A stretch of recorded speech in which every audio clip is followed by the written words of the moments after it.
querido povo de Deus, como entender esse quebra-cabeças da liturgia de hoje?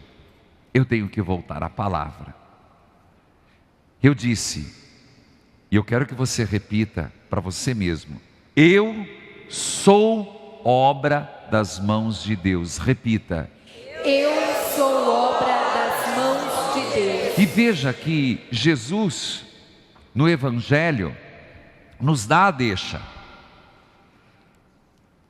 Ele nos coloca o porquê de tanta coisa aconteceu.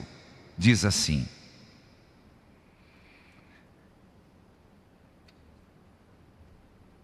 quem faz a vontade de Deus, esse é meu irmão, minha irmã e minha mãe. Vamos ter que repetir.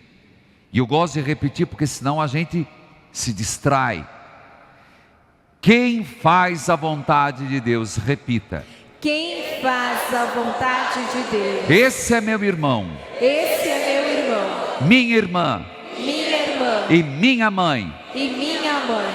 Pois bem, a primeira leitura de hoje é a leitura de qual livro? Qual o primeiro livro da Bíblia? Gênesis. E fala da criação. Quem são os filhos de Deus? Aqueles que foram criados por Deus. Quando Deus criou Adão, quando Deus criou Eva, Ele os criou à sua imagem e semelhança. Deus confiou no homem? Deus confiou na mulher? Confiou. Deus pensava que o homem e a mulher iam dar certo, sim ou não?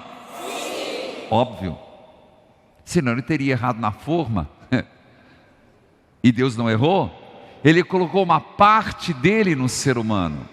A primeira leitura, ela tem um seguinte propósito: mostrar como Deus pensou o homem, como Deus imaginou. E Ele pensou essa comunhão, essa harmonia, que o homem e a mulher juntos, nenhum na frente, nenhum atrás, nenhum mais importante que o outro, homem e mulher iguais, à sua imagem e semelhança, seriam construtores, administradores da criação. Foi assim que aconteceu? Não. A pergunta é por quê? Seu padre, é por causa daquela serpente danada que foi oferecer maçã. Primeiro, que maçã não tem na Bíblia. Se alguém achar, por favor, me mostre. Fala do fruto proibido, mas não tem nada a ver com a serpente. A serpente tentou. Jesus foi tentado e não caiu. O problema é porque o homem e a mulher se deixou seduzir pela tentação. O homem e a mulher não souberam usar da sua liberdade. O que aconteceu? Olha para o texto. Adão, onde você está, Adão? Senhor, estou escondido aqui na moita. O que você está fazendo aí, Adão? Eu estou aqui porque a mulher... O que aconteceu aqui? O diabolum, o separador, o divisor, separou a criação. Aquilo que Deus tinha feito, a imagem e semelhança, Deus separou, o diabo separou. Portanto, importante, aqueles que escutam a palavra e vivem a palavra, são meus irmãos e minha mãe. Já os nossos primeiros pais se deixaram ludibriar, enganar pelo espírito da divisão. Gravaram isso? Entenderam essa primeira mensagem? Vamos ao Evangelho. O Evangelho está recheado da ação de divisão, separação e destruição. Vamos lá. Quem são os irmãos de Jesus, as irmãs e a mãe? Aquele que pratica a palavra de Deus. O Evangelho começa dizendo que Jesus voltou para casa, tinha tanta gente que eles nem conseguiam comer, e de repente, os parentes biológicos de Jesus, detalhe que não diz Nossa Senhora, não diz, os parentes, não diz os familiares, os parentes. Nossa Senhora nunca duvidou de Jesus. Os parentes de Jesus foram para pegar e levar ele para o sanatório, porque achavam que ele estava fora da casinha. A partir dali, os mestres da lei também chegam e diz: você está agindo pelo espírito de Beelzebul, o espírito do capeta, do demônio. Jesus: epa, espera lá. Voltemos ao Gênesis. O que foi que levou Adão e Eva a se apartarem de Deus? Quando os dois se dividiram. Quando que o mal se manifestou no mundo? Quando o homem e a mulher, um foi jogado contra o outro. Aqui está a astúcia da serpente, jogar um contra o outro. Jesus tem esse princípio e começa a falar em parábolas. Até Satanás não luta contra Satanás. E ele continua: se um reino se divide contra si mesmo, ele se destrói. Uma família dividida se destrói. Os nossos primeiros pais, um foi jogado contra o outro, perderam o paraíso. O que quer mostrar isso? Quer mostrar, querido povo de Deus, que quem vive a palavra de Deus, quem é irmão da família de Jesus, é aquele que é discípulo, e ao invés de provocar, estimular a divisão, está na unidade. Repito, por que mostra o fato dos parentes? Porque os mestres da lei vão questionar, dizendo que ele age por Beelzebul? Porque o inimigo suscita divisão dentro de cada um de nós. O mundo está dividido. Você pode olhar, a divisão é latente, pobres e ricos. Nós estamos hoje com Santo Antônio, gente que esbanja a comida e gente que tem necessidade de um pão. Pessoas que têm todos os recursos do mundo na medicina e outros que não têm direito, e lhes é negado o direito de fazer uma consulta, de tirar um raio-x. Essa divisão, essa disparidade não é de Deus, é do homem. E o maior atributo do inimigo é confundir, ludibriar, enganar. Vamos à segunda leitura. Enganar como, padre? Gente, a segunda leitura, ela pode ser matéria de nosso retiro.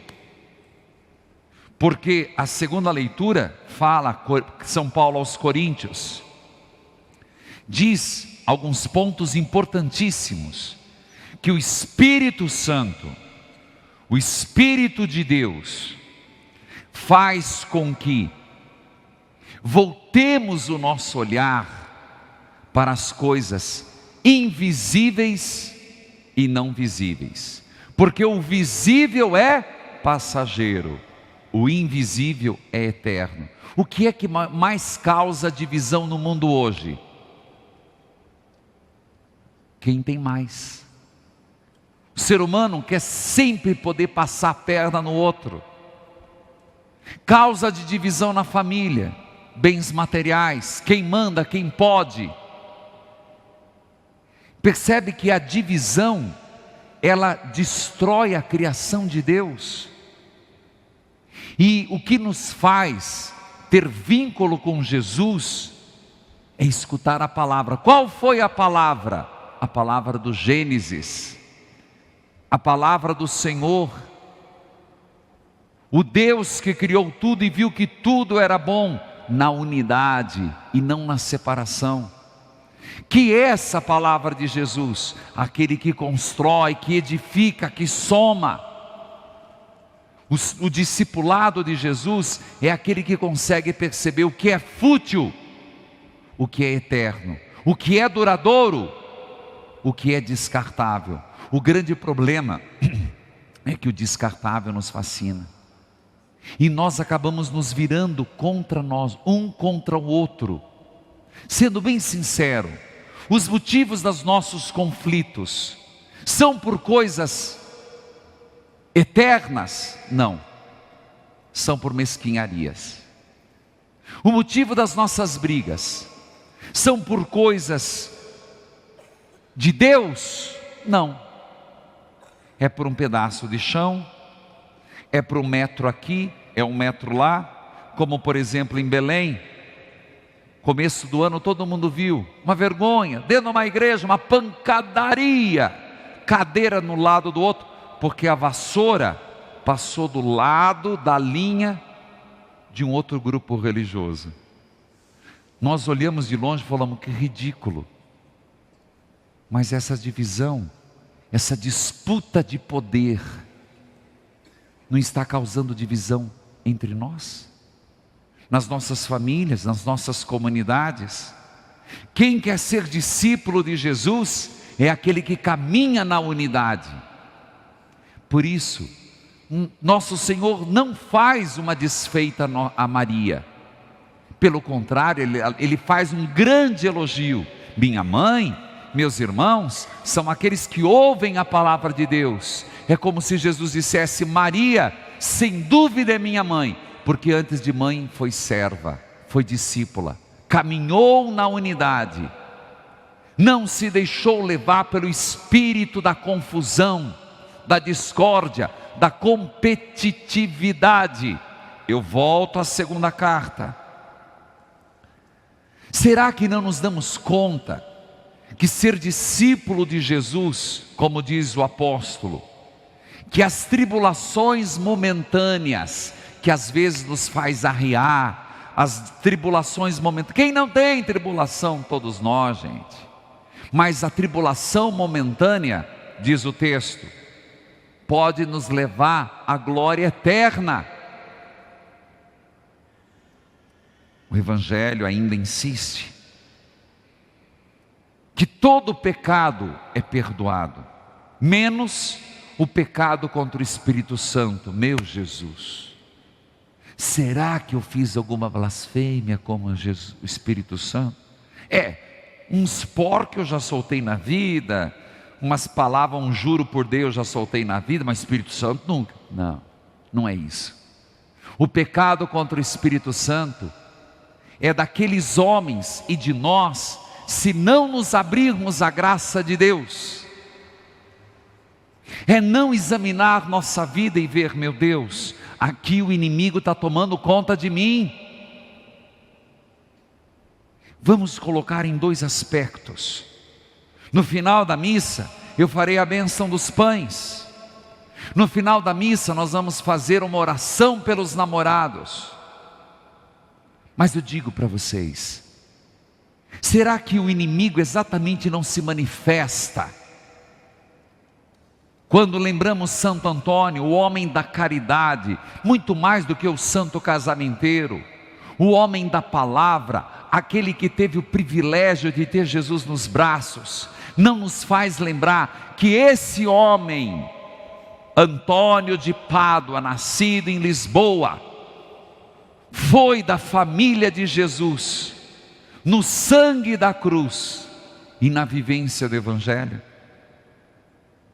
Será que diante de uma palavra de Deus, todas as leituras convergem muito para o mesmo aspecto: divisão, discórdia, peneirar, garimpar aquilo que presta e não presta? Não é uma mensagem para os casais que deveriam ser eternos namorados, para os namorados que caem na futilidade da genitalidade. Será que a palavra de Deus não vem ser para nós, para todos nós, um apelo de afastar de dentro de nós e da nossa comunidade, dos nossos relacionamentos, ciúme, espírito da divisão, espírito de Beelzebul, inveja,